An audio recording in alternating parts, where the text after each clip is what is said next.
दुनिया का कितना भी दरिद्र व्यक्ति हो,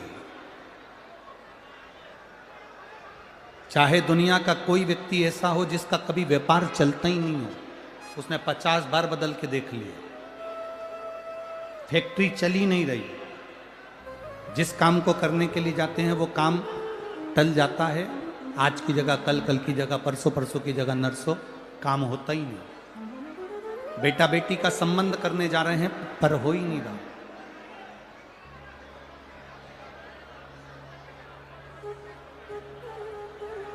कितना भी दरिद्र से दरिद्र व्यक्ति हो, कितना भी दीन से दीन व्यक्ति हो, एक नियम वो अगर अपनी जिंदगी में बना ले, प्रदोष काल में, प्रदोष के समय पर बेलपत्री के वृक्ष के नीचे एक बार जाकर नमन करना और प्रदोष काल में शंकर भगवान के मंदिर में दिया लगाना, ये दो चीजें अगर वो 3 महीना भी लगातार कर ले तो उसके जीवन में कभी कोई समस्या आ ही नहीं सकती, कोई दुख आ ही नहीं सकता। एक नियम बना, जब कोई कहते तुम्हारे जीवन में कष्ट ही कष्ट है, तब एक काम चालू करो, शिव की आराधना।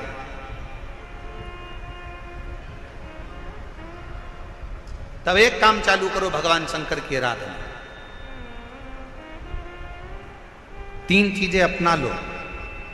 पहले नंबर पर शिव जी के मंदिर में 1 लोटा जल चढ़ाना।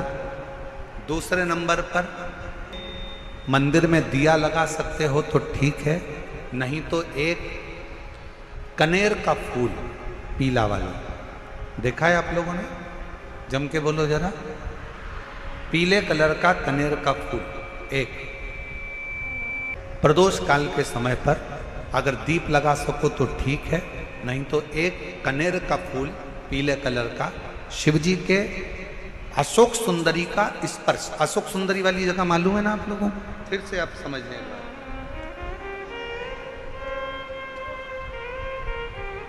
ये शिवलिंग, जलाधारी, ये चरण, राइट में गणेश जी, लेफ्ट में कार्तिकेय जी, मध्य भाग में जो एक मोटी सी लाइन होती है वो अशोक सुंदरी का स्थान होता है। जहां पर शिवलिंग रखा हुआ है ये पार्वती जी का हस्त कमल। शिवलिंग के ऊपर जो कलश में से एक एक बूंद पानी गिरता है वो शंकर जी की 5 लड़कियां, जया, विषहरा, शामली बारी, दौतली, देव। शिव जी के 6ठे नंबर की लड़की अशोक सुंदरी मध्य भाग में। जब एक कनेर का फूल प्रदोष काल में अशोक सुंदरी वाली जगह पर स्पर्श कराकर शिव जी को समर्पित करना। 3 क्रम है, अगर बन सके तो करो। पहला 1 लोटा जल चढ़ाना।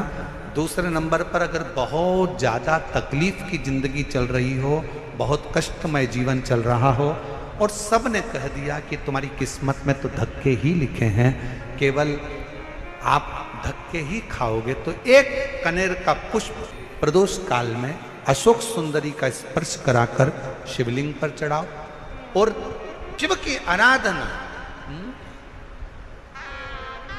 और दिल से बाबा को पुकारते रहो, श्री शिवाय नमस्तुभ्यं, श्री शिवाय नमस्तुभ्यं।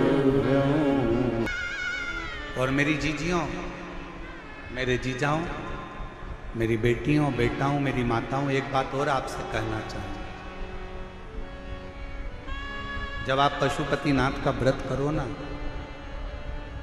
पशुपति व्रत को अगर आप धारण करो, या सोमवार का व्रत करो, या शिवरात्रि का व्रत करो, या प्रदोष का व्रत करो, या आप शंकर जी के मंदिर में जाकर कोई उपास, कोई व्रत, कोई पूजन कर रहे हो ना, तो एक निवेदन और आज इस व्यासपीठ से करें आप लोगों के लिए।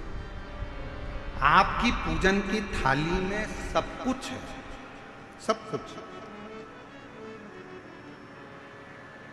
और जो आपके पास में बैठकर पूजन कर रही है उसकी थाली में अगर कोई कमी रह गई है ना, तो शिव महापुराण ये भी कहती है कि शंकर के सामने बैठकर किसी की पूजन की थाली में भी कमी मत देखो, बन सके अपनी पूजन की थाली में से थोड़ा सा सामान उसकी थाली में रख दो, प्रयास करना कि वो कमी ना देखी जाए।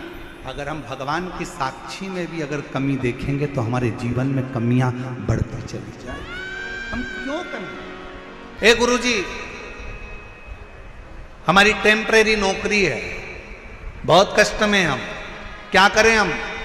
कहीं मत जाओ, तुम्हारे नजदीक में जो शंकर का मंदिर है उस मंदिर में जाकर झाड़ू लगाना प्रारंभ कर दो। तुम्हारे शिव जी के मंदिर में कहीं पोछा लगाना प्रारंभ कर दो। तुम्हारे शंकर के मंदिर में थोड़ा सा चंदन घिसना प्रारंभ कर दो। नौकरी पर जाओ, ड्यूटी पर जाओ, बच्चों को संभालो, परिवार को संभालो, उसमें से थोड़ा सा समय शंकर जी को देना प्रारंभ करो। थोड़ा सा समय निकालना शिव जी के लिए, थोड़ा सा समय। ए गुरुजी, अभी मेरी तनख्वाह तो मात्र 8,000 रुपए मिलती है, प्राइवेट जॉब कर रहा हूं, परिवार बड़ा है, गुरुदेव दिल्ली जैसे शहर में रह रहा हूं, बहुत दुख का जीवन चल रहा है, क्या करूं? किसी को हाथ नहीं दिखाना, किसी को पत्रिका नहीं दिखाना, किसी को भाग्य नहीं दिखाना, अब जो कुछ दिखाना अपने शंकर को दिखाना, उसके मंदिर में सेवा करना प्रारंभ करो। और मेरे बाबा तेरी सबसे बढ़िया, यदि कोई एक बार भी शिवालय की ओर चले जाता है, शंकर की ओर बढ़ जाता है, शिवालय की ओर बढ़ जाता है, तो उसके पितर, उसके पूर्वज और उसके जीवन में कितने भी दोष हों, वो सारे के सारे दोष समाप्त होते चले जाते, सारे दोष। और शायद इसीलिए शिवजी पर चढ़ाया गया एक लोटा जल हमारे घर का पितृदोष हो चाहे अन्य दोष हो, वो भी समाप्त कर दे। कितना सुंदर कहा है। जब जिंदगी बहुत संघर्ष में चल रही हो, बहुत दुख का जीवन चल रहा हो, बहुत कष्ट का जीवन चल रहा हो, बहुत कष्टमय जीवन चल रहा हो, तब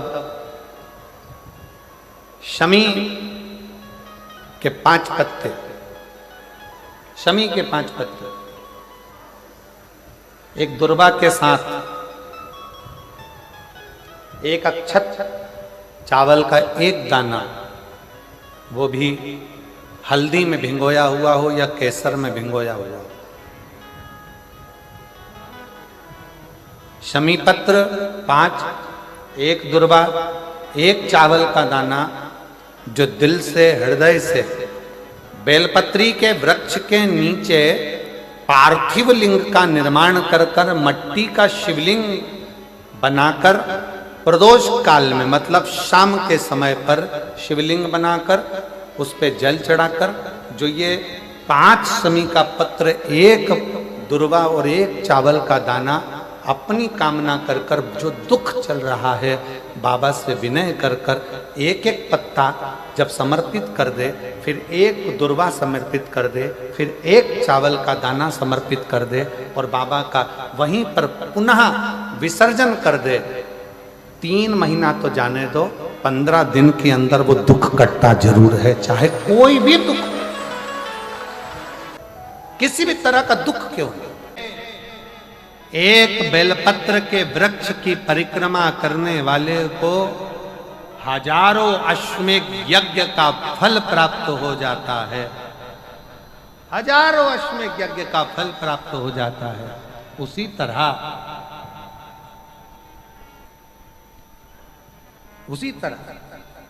एक पार्थिव लिंग का निर्माण करने वाले को, मिट्टी का शिवलिंग का निर्माण कर कर पूजन करने वालों को 12 ज्योतिर्लिंग के शिवलिंग के दर्शन का पुण्य फल प्राप्त। बहुत ध्यान लगाकर सुनिएगा। एक बेलपत्री और उस बेलपत्री में एक चंदन की बिंदी और एक अक्षत का दाना मात्र रखकर भी अगर शिवालय पर चढ़ा दी जाती है, एक बेलपत्री, एक चंदन का बिंदी, और चंदन फिर निवेदन करेंगे। आज के जमाने में तुम लोग सब घिसा घिसाया पड़ा पड़ाया डब्बी का सामान ले लेकर, वो नहीं, चंदन की मुठिया रखो, थोड़ा सा भी घिसो, जरा सा भी घिसो, उसकी एक बिंदी और एक चावल का दाना जब हम भगवान देवाधिदेव महादेव को समर्पित करते हैं, अपनी कामना कर कर समर्पित करते हैं, तो निश्चितता है। महापुराण की कथा कहती है शंकर भगवान उसका फल शीघ्र प्रदान कर देते हैं। भले आपने कुछ करा ना करा, उसका फल तुम्हें मिल जाए। में जाना, लोटा भरकर जल समर्पित करना, और कभी तुम्हारे जीवन में अगर तुमको लग रहा है कि मैं दुखों से पीछा छूट ही नहीं रहा, तब उस जगह पर बेलपत्री के मध्य भाग में पीला चंदन, ये जो पत्ती है और ये दो पत्ती हैं, ये बड़ी पत्ती और ये बीच की जो दो पत्ती हैं, इसके बीच में जो डंडी का भाग रहता है, जो बीच में डंडी का जो भाग है, बड़ी पत्ती और ये दो छोटी पत्ती के मध्य में जो डंडी का भाग है, उस डंडी के भाग में पीला चंदन और एक अक्षत पीला शंकर भगवान को आप अगर प्रदोष काल में समर्पित कर रहे हैं, तो ये निश्चित है कि धीरे धीरे कर कर वो दुख समाप्त होगा, वो दुख कटेगा ही। प्रकट वर्णन किया गया शंकर भगवान की आराधना में, शिव की आराधना में, जब तुम्हें लगता है कि तुम्हारा व्यापार नहीं चल रहा, कोई तुम्हें धोखा दे रहा है, लक्ष्मी नहीं आ रही, बहुत चिंता में पड़े हुए हो, बहुत टेंशन में जिंदगी चल रही है, बहुत बीमारियां तुमको घेर ली है और चारों तरफ अंधेरा ही अंधेरा नजर आ रहा है, तुमने विचार करा अब मैं तो मर जाऊं तो अच्छा, मैं सुसाइड कर लूं तो अच्छा, मैं मर जाऊं तो अच्छा, तो मरने से पहले एक काम कर कर देखना, शंकर भगवान की आराधना कर कर देखना, शिव पर एक लोटा जल चढ़ा कर देखना, और ज्यादा चिंता ज्यादा टेंशन हो तो बेलपत्री के जड़ को घिसकर उसका चंदन बनाकर शंकर को लेपन कर कर उसकी भी आराधना कर कर देखना कि बेल चंदन का फल क्या। बेलपत्र, एक बेल,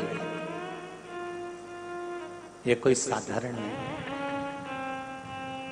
एक बेलपत्र, एक बेल, ये कोई साधारण नहीं, एक बेल। इसकी नीचे की डंडी से लेकर ये दो पत्तियां जहां लगी हैं, और दो पत्ती से लेकर ये बीच की जो पत्ती है उसमें जो गैप है, उसमें जो जगह है, दिख रही है आपको, ये दो पत्ती से लेकर बीच की पत्ती के बीच में जो जगह खाली रहती है, 33 कोटि देवी देवताओं विराजमान रहते हैं इस बीच की जगह में। जब शिव जी को चढ़ाया जाता है तब इस पत्ती के बीच की जगह शंकर के शिवलिंग पर रखा जाता है, तो शिव जी इतने प्रसन्न होते हैं कि मेरी स्तुति करने के लिए ये भक्त 33 कोटि देवताओं को लेकर आया है, मेरी स्तुति करने के लिए। लोग चावल लाए, लोग अंबारियां लाए, धन लाए, दौलत लाए, संपदा लाए, पर एक शंकर का भगत ऐसा होता है जो एक बेलपत्री के रूप में 33 कोटि देवताओं को, 64 योगिनियों को, आदि शक्तियों को शंकर को समर्पित करता है। कितना सुंदर संवाद है, कितना सुंदर बात कही कि भूल से भी किसी तीर्थ में नहीं गए, कहीं हमने गौदान नहीं करा, कहीं हम किसी तीर्थ में नहीं गए, हमने कहीं गौदान नहीं करा, हमने कहीं ब्राह्मण भोजन नहीं कराया, हम कहीं गंगा यमुना कावेरी सरस्वती नर्मदा छिपरा पुण्यवान नदी में हम स्नान नहीं कर पाए। शिव महापुराण की कथा कहती है भूलवश भी अगर पिपलेश्वर या बटकेश्वर किसी शिवालय पर भूल से भी अगर एक लोटा जल चढ़ जाता है तो देव अधिदेव महादेव सारे तीर्थों का फल अपने आप प्रदान कर देते हैं, भूल से भी चढ़।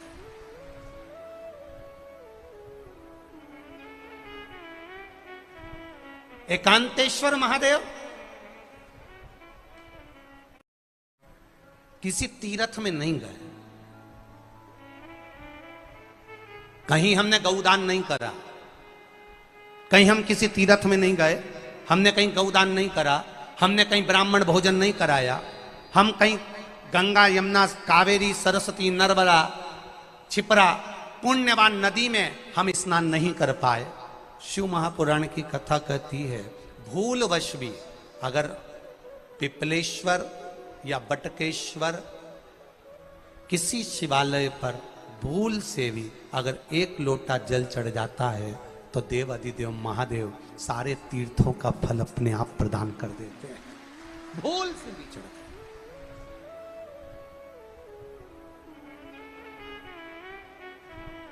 गए। एकांतेश्वर महादेव जो कि एकांत में बैठा हुआ है, एकांतेश्वर महादेव अकेला बैठा है अलमस्त होकर। आप जा रहे हो गाड़ी लेकर, आप 4 व्हीलर गाड़ी में जा रहे हो, ट्रैक्टर में जा रहे हो, ट्राली में बैठकर जा रहे हो, क्रूजर में बैठकर जा रहे हो, 2 व्हीलर गाड़ी में बैठकर जा रहे हो, और एकांतेश्वर महादेव का मंदिर दिख गया कोई एकांत में, भले उसका नाम नहीं मालूम तुमको कि कौन सा महादेव, पर अकेला बैठा है जंगल में, वृक्ष की छांव में, एक ओटले पर, कोई दीवार नहीं, कोई जाली नहीं, कोई गेट नहीं, कुछ भी नहीं।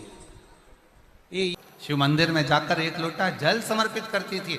और शास्त्र कहता है कि शंकर के मंदिर में अगर एक लोटा जल कोई एक परिवार का व्यक्ति भी समर्पित कर रहा है तो समझ लेना कि वो अपनी 71 पीढ़ी को पार लगा रहा है। वो अकेला नहीं, 71 पीढ़ी को पार लगा रहा है। शिव महापुराण की कथा कहती है जब बच्चा गर्भ में आता है, माता के गर्भ में जब संतान आती है और माता के गर्भ में जब संतान रहती है, उस 9 महीने में स्त्री नारी अगर कहीं शंकर के मंदिर के सामने से निकल जाए या शिवालय का जल स्त्री को मिला हो या शंकर भगवान का कोई प्रसाद या शंकर भगवान का कोई नाम जाप या शंकर भगवान का कोई मंत्र जाप उस स्त्री के कानों में पहुंच जाए तो जो गर्भ में बच्चा होता है वो बच्चा शंकर की कथा तक या शिवालय तक उसको बिना बोले ही वो अपने आप चला ही जाता है, पहुंच ही जाता है।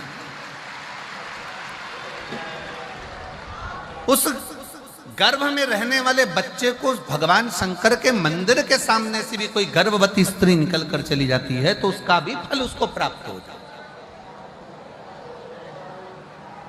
उसका भी फल उसको प्राप्त हो जाता है। और वो फल साधारण नहीं होता। क्यों? बेलपत्री को जब भी चढ़ाया जाता है तो पीछे की डंडी पकड़कर नहीं चढ़ाया जाता। बेलपत्री को चढ़ाने के लिए मध्य भाग को, जैसे यह बेलपत्र होता है तो इसका मध्य की जो डंडी होती है, मध्य भाग होता है बेलपत्री का, तब मध्य भाग को पकड़कर हम भगवान शंकर को बेलपत्र समर्पित करते हैं। कोई भी बेलपत्र ऐसे नहीं चढ़ाता कि डंडी पकड़ के चढ़ा दिया, फिर पीछे की डंडी पकड़ के चढ़ा दिया, फिर पीछे की डंडी पकड़ के चढ़ा दिया, फिर डंडी पकड़ा, फिर चढ़ा दिया ना। मेरे देवादिदेव महादेव को जब भी बेलपत्र चढ़ाया जाता है तो मध्य भाग, पीछे की डंडी पकड़कर नहीं, मध्य भाग से भगवान शंकर को बेलपत्र समर्पित किया जाता। मध्य भाग से जब भी पकड़ेंगे तो मध्य भाग को पकड़कर बेलपत्र समर्पित करेंगे। क्यों?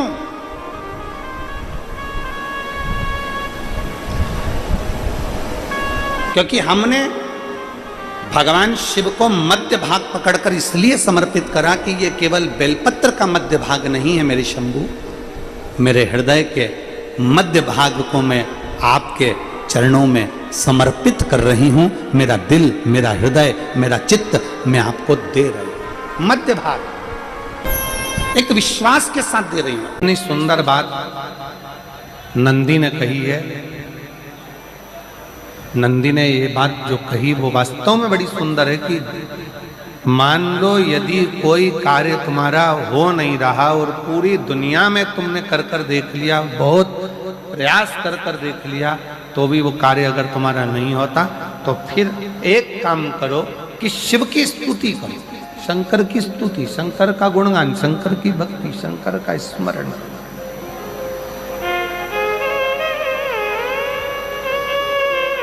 फिर शिव की स्तुति करिए, शंकर से विनय करिए, शंकर से निवेदन करिए, शंकर का गुणगान करिए।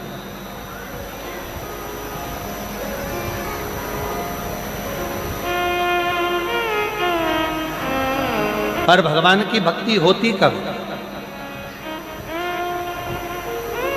जितने आस्था चैनल पर कथा सुन रहे हैं, जितने फेसबुक यूट्यूब पर कथा सुन रहे हैं, जितने पंडाल में बैठकर शिव भक्त कथा को रसपान कर रहे हैं, उनसे निवेदन करूंगा कि शंकर की भक्ति होती कब है, शंकर का स्मरण कब होता है, शंकर की भक्ति कब होती है, शंकर की कथा सुनने में मन कब लग सकता है, जब अपने भीतर की अभिमत्ता, अपने भीतर का अहम, अपने भीतर का अहंकार, अपने भीतर की आसक्ति, अपने भीतर का काम, अपने भीतर की तृष्णा जब दूर हो जाए तो समझो कि आप शिव में मन लगा बैठे।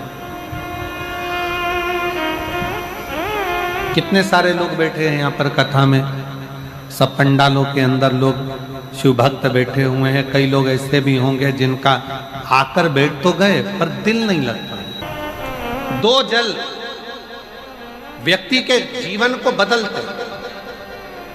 कितने जल? जम के बोलो जरा। दो जल। एक देवाधिदेव महादेव के लिए भरा गया एक लोटा जल और दूसरा है स्वयं के लिए भरा गया एक लोटा जल। यहाँ पर अगर बुजुर्ग मेरी माताएं बैठी होंगी, मेरी जीजियां बैठी हैं, मेरे जीजा बैठे हैं, बुजुर्ग जितनी माताएं बैठी हैं वो पुराने समय का अगर लेख उठाकर देखेंगे तो पुराने समय के लोग भोजन करने बैठते थे ना, तो भोजन करने से पहले अपने पानी के लोटे को भरकर, अपना गिलास भरकर बैठते थे। किसी ने देखा है कि नहीं देखा? जम के बोलो जरा, देखा है आप लोगों ने? पुराने समय के लोग जब भोजन करने बैठते थे, पुराने समय के लोग जब भोजन करने बैठते थे तो अपना पानी का गिलास, अपना पानी का लोटा पहले भरकर आसन लग जाता था। बहू आसन लगा देती थी, बहू खाना बना देती थी, घर की पत्नी खाना बना देती थी, भोजन बना देती थी, घर के लोग भोजन दे देते थे। थाली कोई भी लगा कर ला कर दे, थाली कोई सजा कर ला कर दे, पर घर का जो व्यक्ति खाना खाने बैठता था, भोजन करने बैठता था, वो अपना पानी स्वयं भर कर बैठता।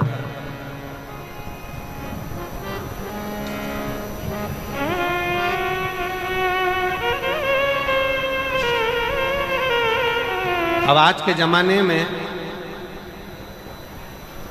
दुनिया के लोग कहते हैं मैं दुकान चला रहा हूं, दुनिया के लोग कहते हैं मैं घर चला रहा हूं, दुनिया के लोग कहते हैं मैं ये कर रहा हूं। तुम अपना खुद का पानी भरकर तो बैठ नहीं रहे और कह रहे हो कि घर चला रहा हूं। स्वयं का एक गिलास पानी व्यक्ति नहीं भर पा रहा। कितना सुंदर कहा है महाराज जी, बहुत सावधानी से सुनिएगा। दो जगह का जल व्यक्ति के जीवन को बदल देता है। एक शिव के लिए भरा गया जल और दूसरा स्वयं के लिए भरा गया जल। स्वयं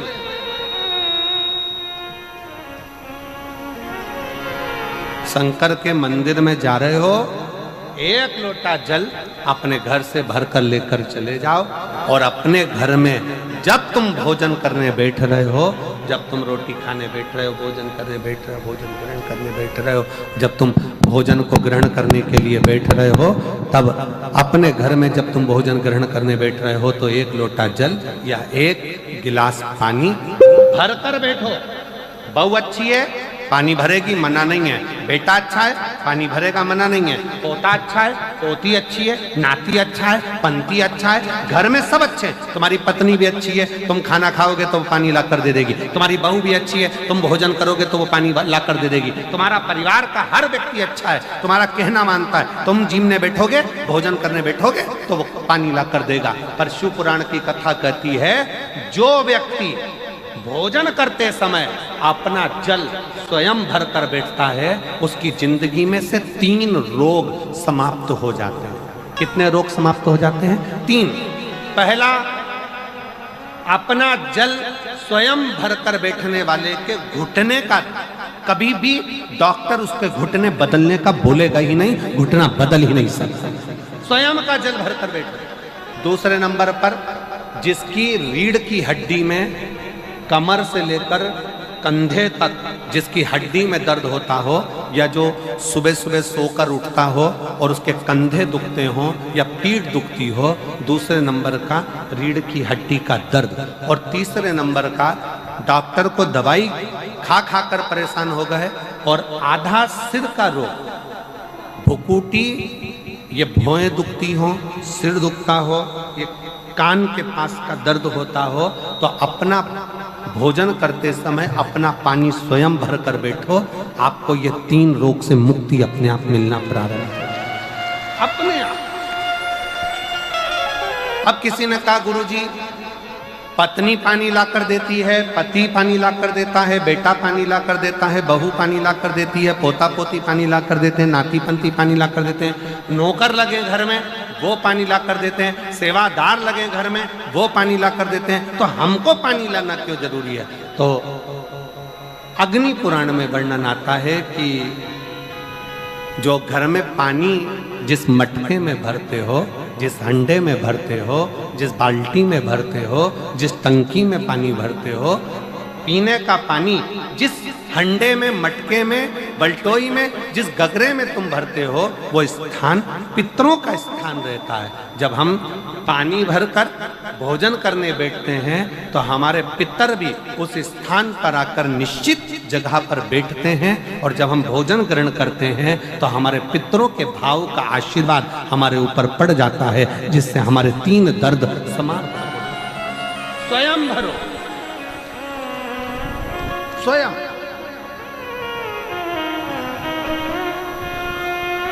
अब आज का जमाना इतना विचित्र है कि नौकर चाकर, परिवार, घर इतना बड़ा हो गया। आज के ज़माने में कोई सोफे पे से उठना पसंद नहीं करता, वहीं से आवाज़ लगा देते हैं, ला मेरा भोजन लगा दे, रोटी लाओ। रोटी आई तो मालूम पड़ा पानी ला कर रखा बहू ने। वो बहू ला देगी, बहुत अच्छी है, बहू बेकार नहीं है, बहुत अच्छी है, बेटी बहुत अच्छी है, ला देगी पानी, भोजन भी लाएगी, पानी भी लाएगी, सब कुछ लाएगी।